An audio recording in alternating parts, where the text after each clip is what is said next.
Welcome back to the DCon 2024 stage. I'm joined by two talented women. I got Jane Fleischer with me, and I got Nina. Nina is in Palomba. Nailed it. I'm so bad at pronunciation, you have no idea how proud I am of me right now.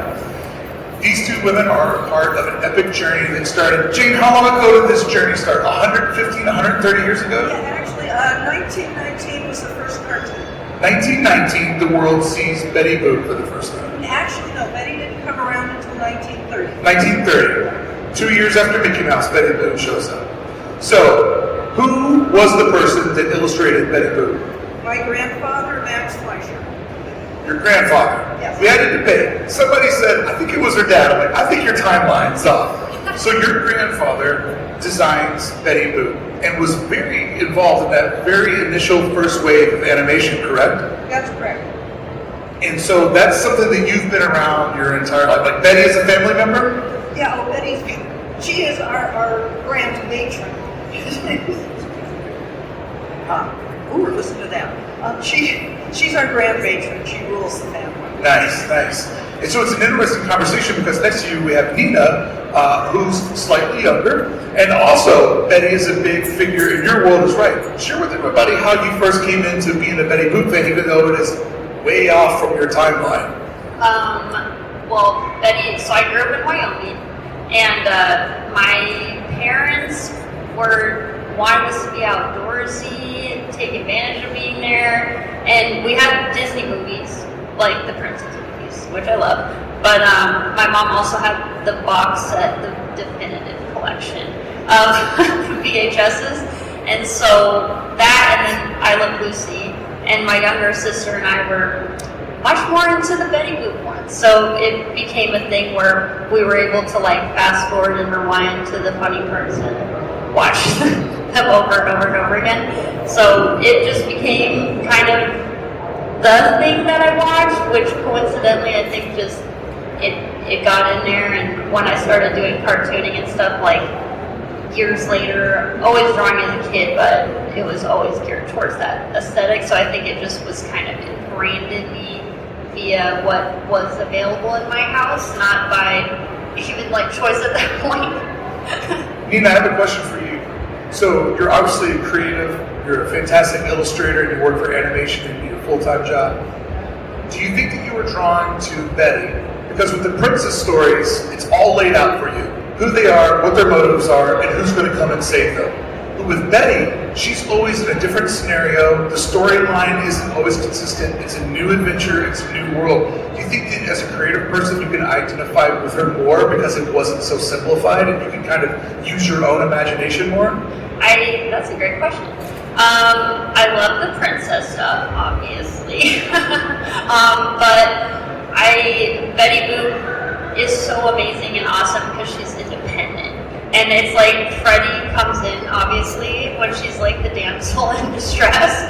But I think it's even more hilarious when that happens because they go like so over the top of her, like when he goes to war and she like falls in the puddle and she's like freaking out for Freddie. I'm like, they go so ridiculous with it that like you know how independent Betty is. So I think it's like, it's funnier because she doesn't really need him. It's kind of just like, let's throw Macho Man in there, and this is kind of how maybe the perception of that would be.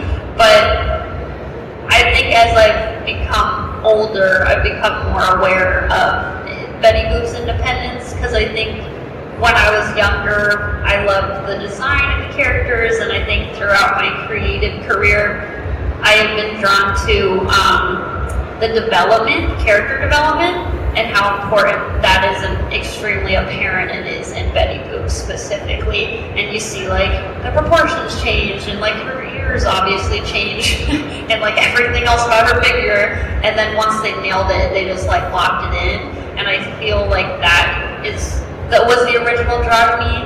And now that I'm like just matured and become more aware of who I am and that kind of stuff, Betty Boop means different things to me. Yeah. And so her being able to just do whatever she wants, like fly to Japan and be a showgirl, I'm like, that is so cool. I wish I was that fierce, but the confidence is a good thing, I think, to take away. Yeah. Jane, there's definitely a thing in this world where you don't notice something until somebody brings it to your attention, right? Like when you're thinking about getting a new car, or you get a new car, you're like, oh, they have the same car as me. And you don't realize how many other those things are on the road because now you're observing it. So your entire life, obviously Betty's a family member, but she's very iconic.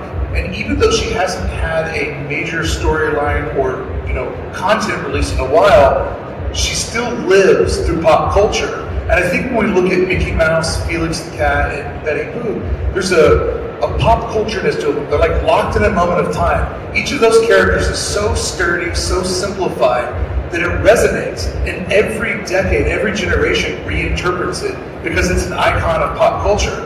So for you, you know the origins, you know the story, you know the ins and outs, you know her future that none of us know. But you also obviously are walking through the world like, there she is, there she is. Like, how is it seeing this icon that's a family member reinterpreted by strangers and people all around the globe time and time again?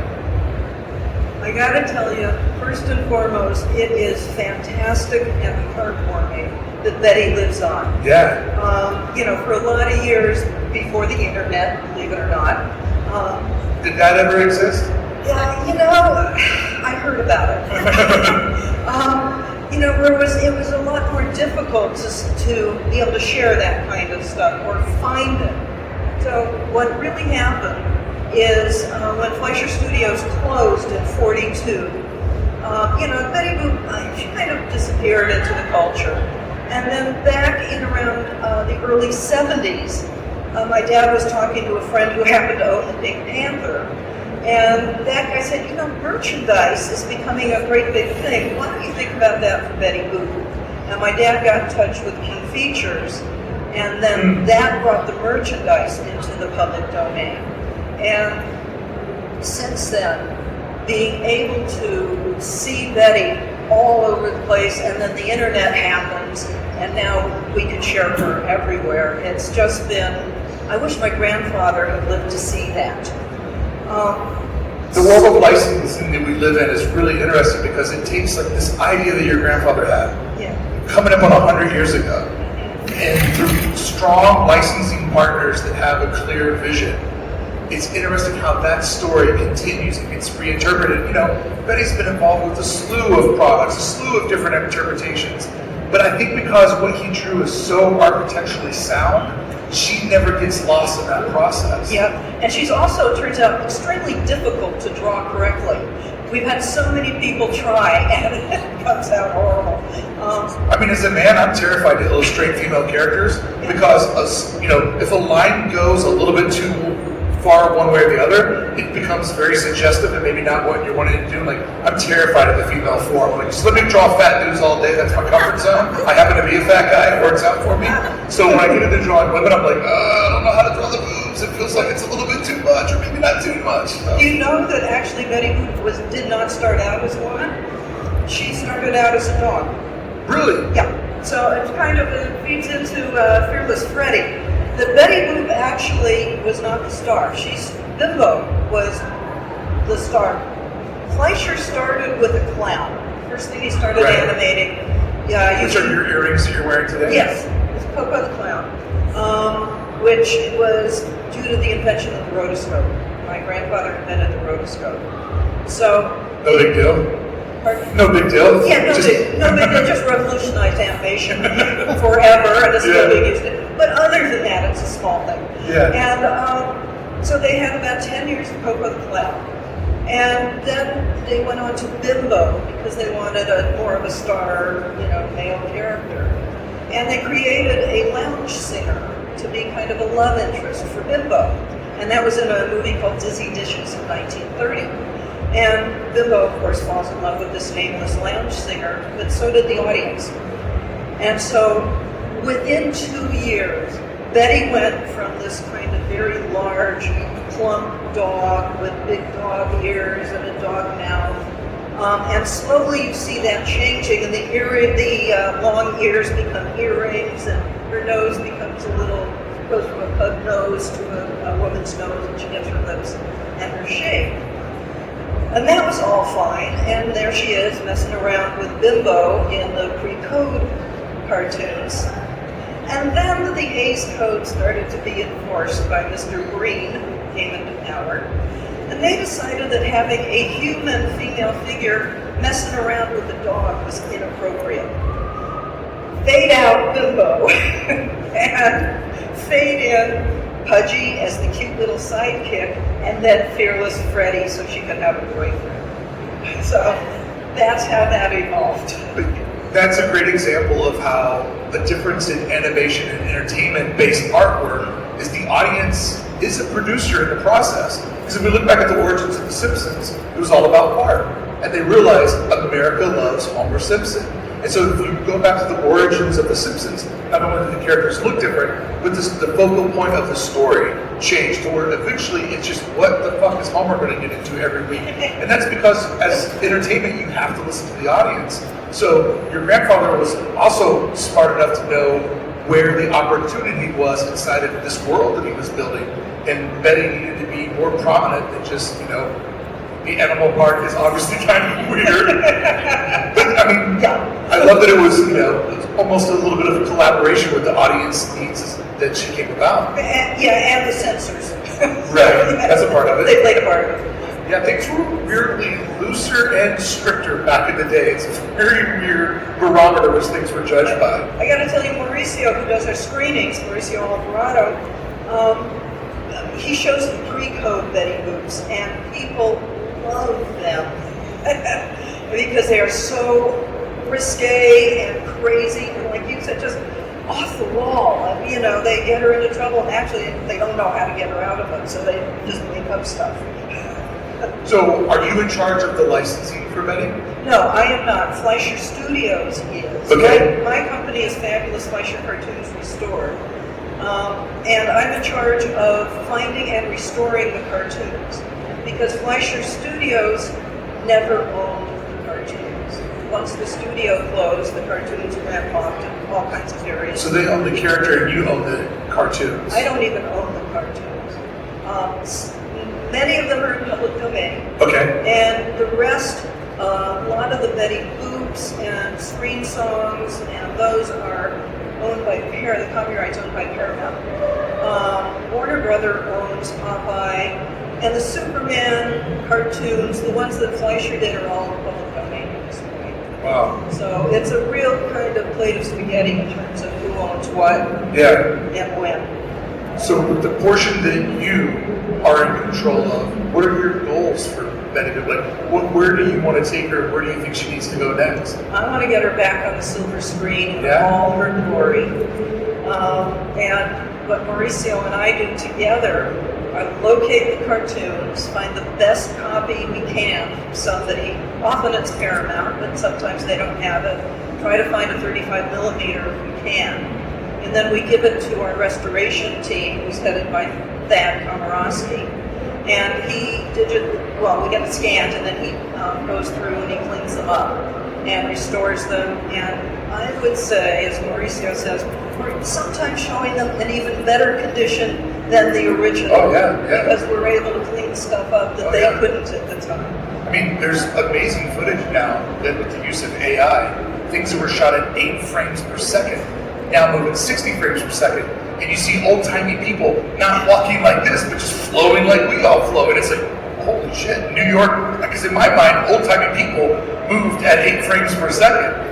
I'm going to put you on the spot, but this is part of being creative. What's your idea? If they're like, you're the voice, you're the director, we want you to tell that next chapter of Betty, where would you like to see her go? As somebody who's like, you have the roots of being a fan, but you're also a woman working in the arts and creative industry, like, what story do you think Betty can tell this next generation? And what rating are you going for? Is this G, R? Like, where would you place it? I mean, there's so many ways where she could be reinterpreted for a new audience.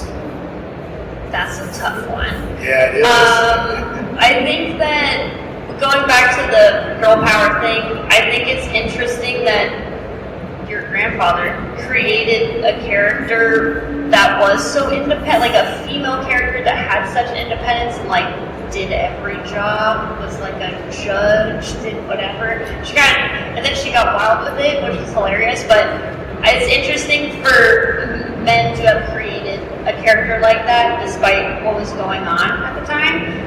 It would be pretty interesting to see what Betty Boop would be doing now, like if she was that powerful and independent at this point. And I like love the oohing and awing of like Betty and Coco of like this cute little character. I mean, that stuff is really fun. That's like the, you know, like Who Framed Roger Rabbit. I mean, like it's like hilarious.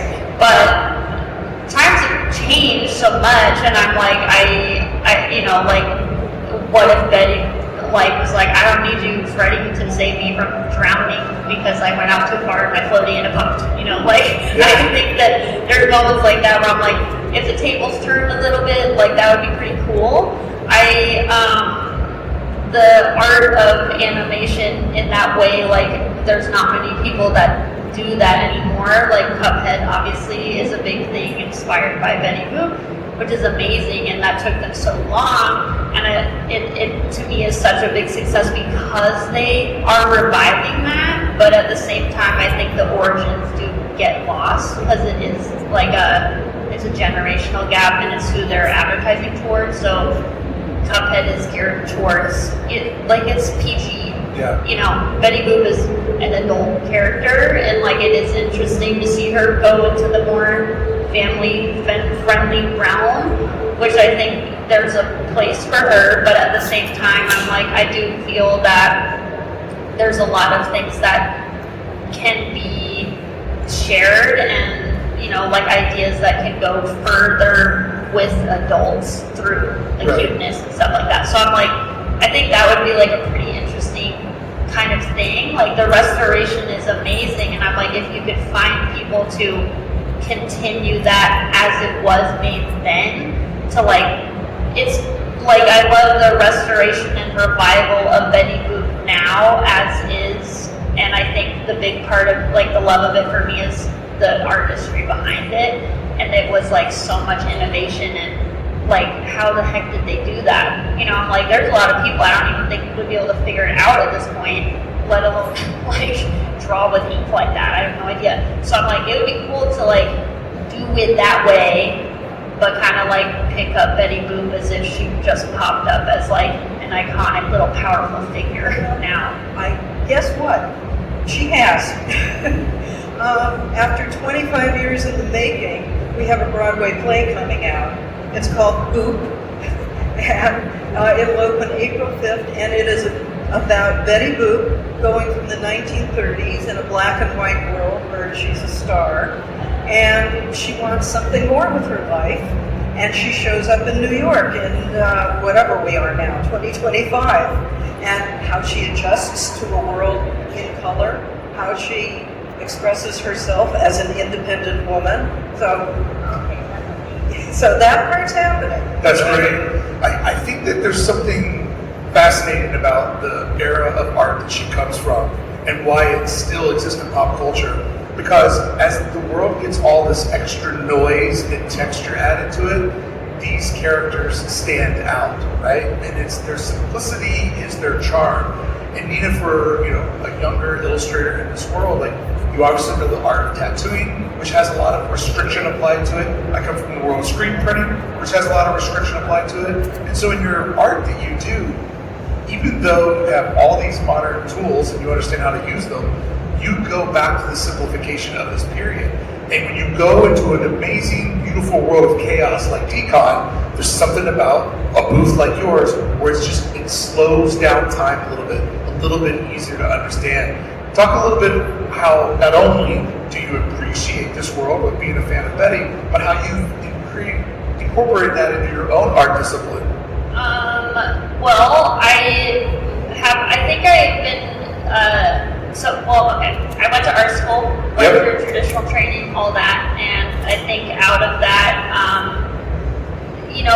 my little Hub character has existed for like 11 years, but it took me like 9 to actually do something with him because Hub was always just like a doodle for me, and I think it was like a checking out kind of place for me when I needed like a moment. So when I first started doing truly doing cartooning illustration for myself, I think it was almost like a rebellion out of all of my traditional art classes, and it kind of upset my teachers. They thought I was like wasting my time. And I think because they were vocalizing that to me, it made me like even go harder into it, because I was like, whatever, this is what I love. Right. And drawing as a kid was my escape, and I think it's maintained that over the years. Working as an artist and going into the commercial stuff and all that does change, like, where your heart's at over time. It gets complicated, but I think that the simplicity is the stuff that keeps me connected to my craft, but also like a reminder to me of why I started doing this in the first place. Right. So like Hub has been like a really treasured character for me, and I'm speaking on him specifically because he is the most simple character that I have. Yeah. And he is like being an original character and all of that, the intention behind him is to look at him and be like, have I seen that before? Like, because I wanted to be connected to what was.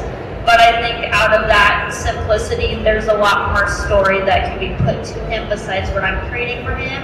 I don't want to spell out the entire story for people. Right. I want their imagination to kind of take it elsewhere. Because I think being like, where does this character reside?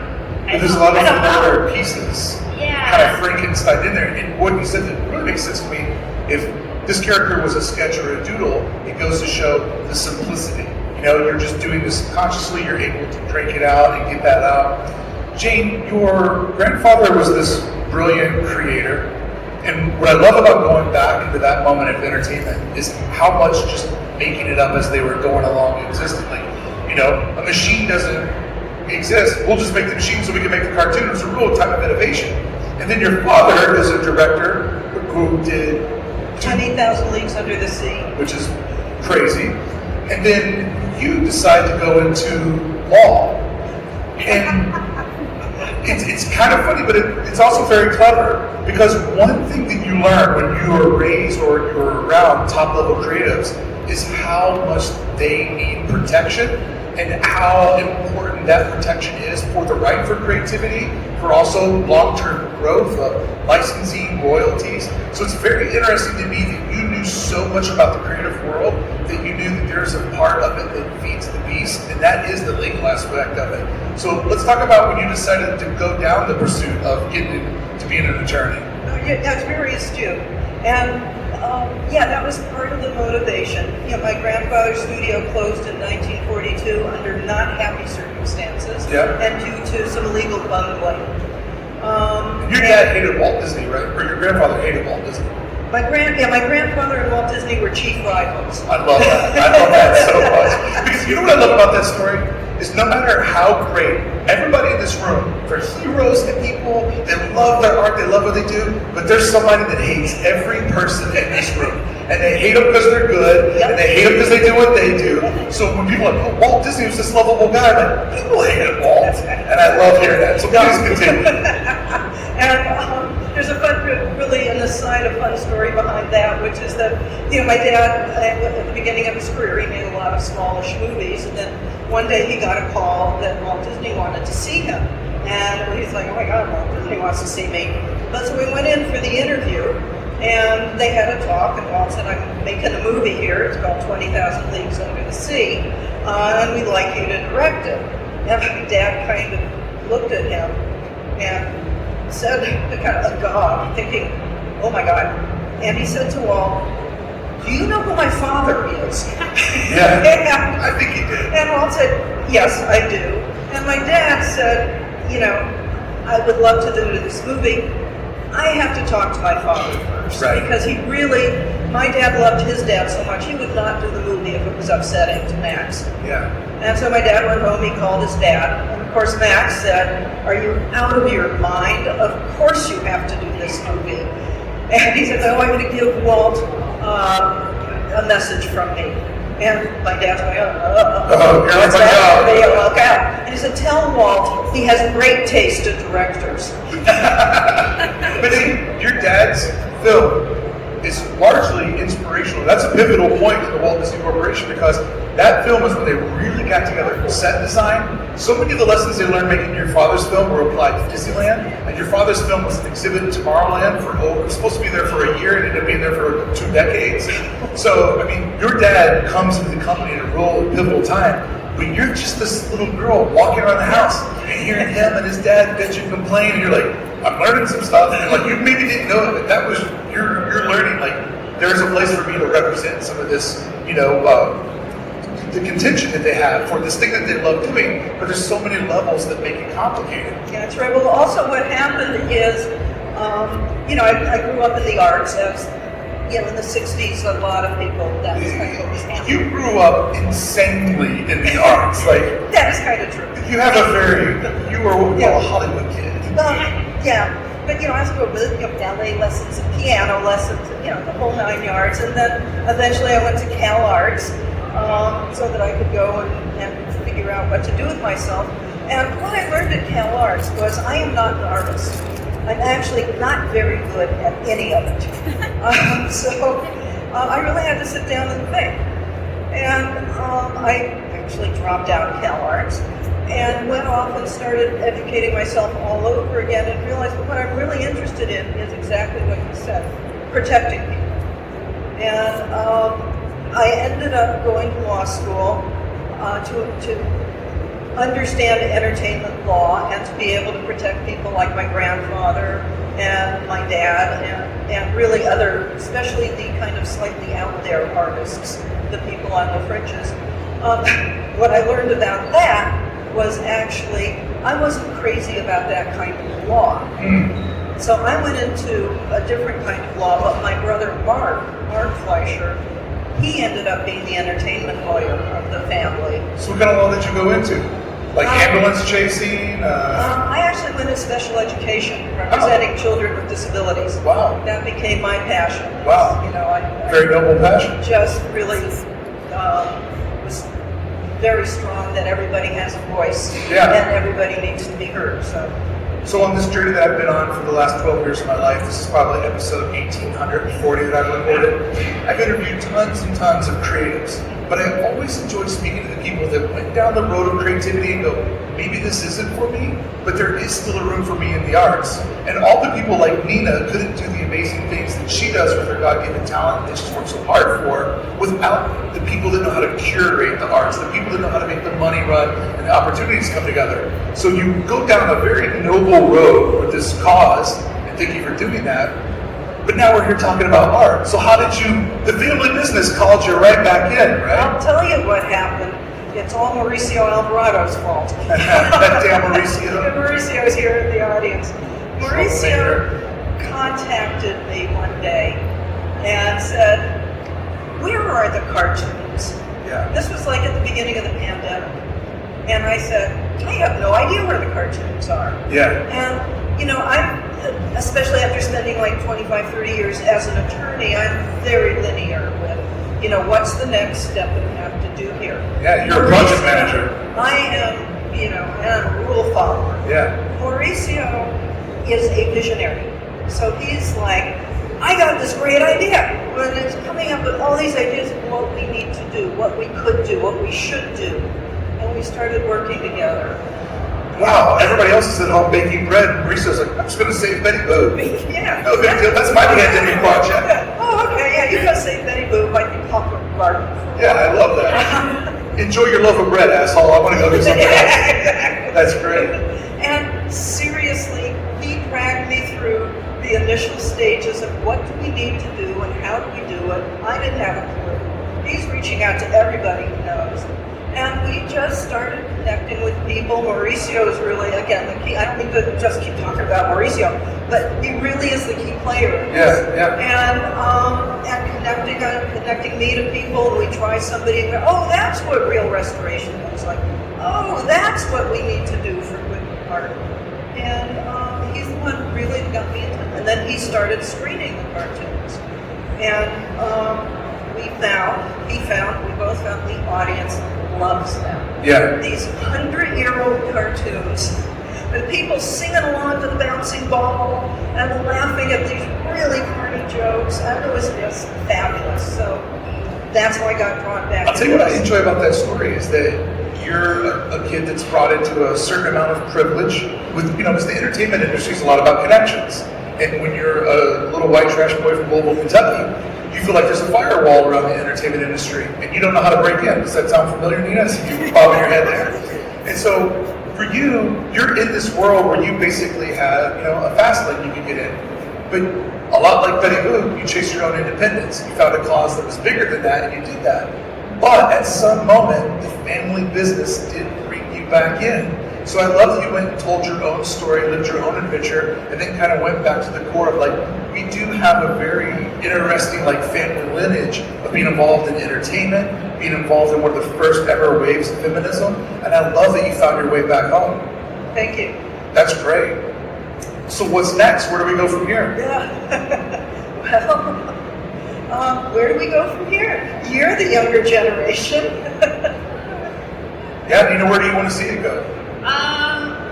Man, well, I mean, it's awesome to see it be restored. I think that's probably the coolest thing ever. I mean, there's so many amazing things that, well, I'm a collector. That's a really big part of, and I was talking to Brian Butler earlier because I collect things that don't really pertain to the things I draw. But I mean, it's all cartoon related, but I'm a golden era comics person, and I like a lot of Dell stuff, Walter Lantz, all the really early Looney Tunes stuff before it became what it is, And I think the thing about that stuff is it's really coveted and special. And we were talking about how so much of this is just mine's just kept in my little secret lair office, and I see them, and my wife sees them, but no one else sees them, and then half of them are, more than half are just in a box. So it's I see them every once in a while, but it's it doesn't really, it's not really out there, and it's stuff that I love and I know other people love, and they're coveted little things. So I'm Betty Boop, and for you to go on a hunt to find these cartoons, I always think about that when I find something really special. I love Andy Panda's one of my favorites from Walter Lantz, and I'll find one that's looks brand new, and I'm the fact that someone found thought about how there could be value in that, or they just loved it so much that they took so much care of it, that they do exist out there. So I think the fact that Betty Boop cartoons and these artifacts are being found is amazing. I mean, the showcase of them, I think, is probably the coolest thing, to be able to see the artwork. I don't know how much of the cells exist, but I'm this sounds like the most insane scavenger hunt of all time, and it's pretty cool that you circle back into it. And it's also wild that you then were I don't know where to start in finding this, having had such a connection to Betty Boop and seeing that unfold over your life. So I mean, I think you're on the right track, it's going there. I think it's and it's definitely a time investment, amazing. I think as you're finding out, there's many people that love Betty Boop, and I think would be down for the cause for sure. I mean, speaking personally, I'm that is really cool to see, and as you mentioned before, to be preserved now, there's so much that can be done to help them look sharper than ever before. So I think those are the types of things that I love so much, and finding art that exists. Alex Raymond is one of my favorite cartoonists. He did Rip Kirby and Flash Gordon, and I mean that's around the same time period as Betty Boop. And they just kind of toss those illustrations out. They didn't think about it, but there are ones that exist out there, and I think it's really cool. And this definitely falls into the same realm of simply just preserving history. Yeah, we're in an interesting moment because so much of that first wave of entertainment, it was documented, but not overly documented like today's world is. But one of the best uses of modern technology is that we can now fill in the gaps of the missing pieces of the past.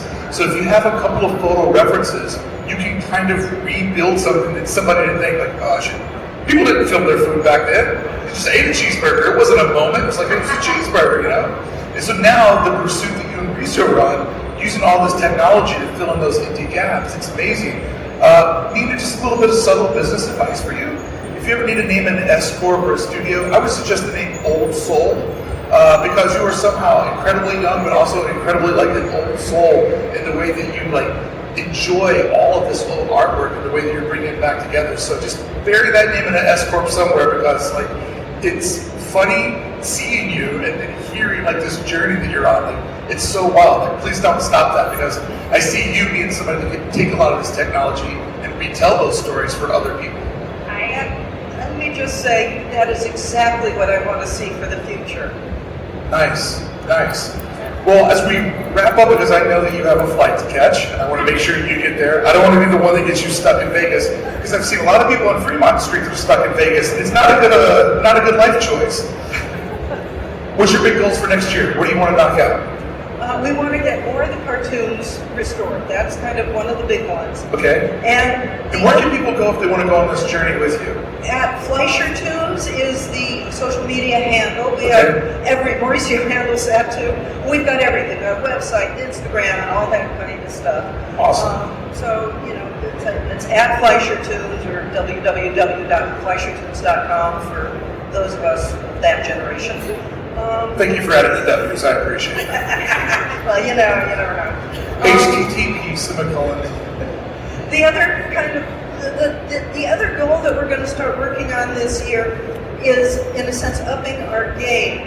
We'd like to start, because so much of the cartoons, or so many of the cartoons are art as well as cartoons, that we want to start doing exhibitions that include some of the artwork, where Mauricio's got some cells and some of the artwork, and so does my brother and some other people we know.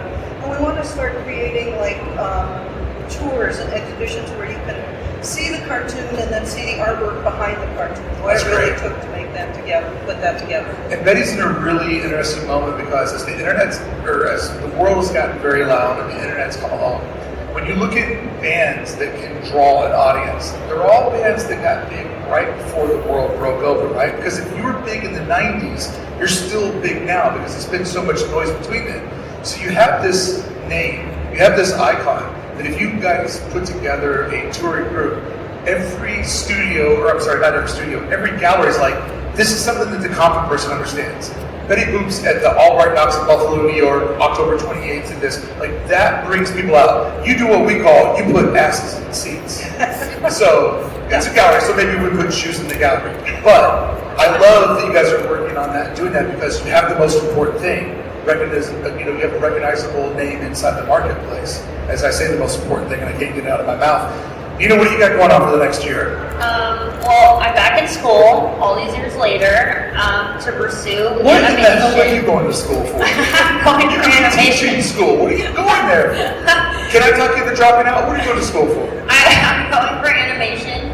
I originally wanted to go to school for animation because of everything we're talking about here. I got a little talked out of that as a senior in high school. And who did it? Your parents or a guidance counselor? Probably the school. Yeah. Our school in Wyoming, they were like, alright. They're like, you're never going to make it as a cartoon artist. Yeah, no. Fast forward, fuck Bill.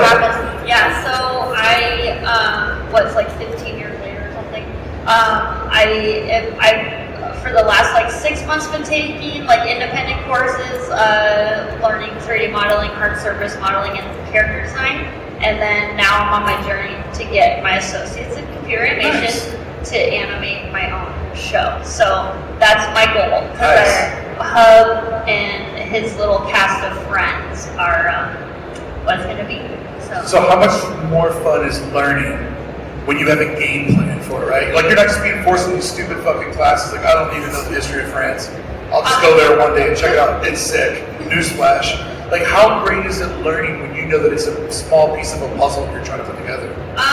It is fun. I think the journey of getting back to school has been pretty wild because I've been doing this Nina's World stuff for like 11 years, almost 11 years now. Wow. And so it feels kind of weird to be going back to school. Like part of me feels like I'm like kind of abandoning the work that I did.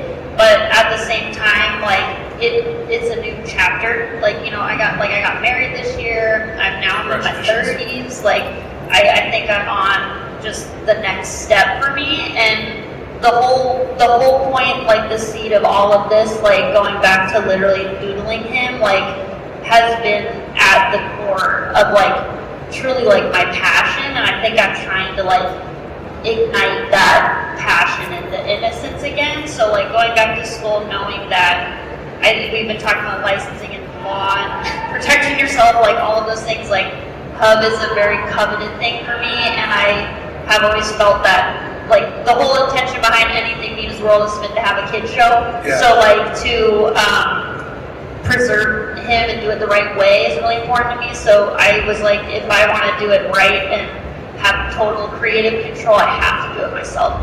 So maybe that's like kind of crazy, but yeah. I want to do it myself. So it'll take time. Like I know it's going to take a long time, but I think in the nature of being an artist, I like being able to do things, and I think I've unlocked a set of skills I didn't even know I was capable of doing. So it's been pretty cool. That's great. As one of your oldest friends that told you to drop out of school, I want to tell you that I'm so happy that you are going to school.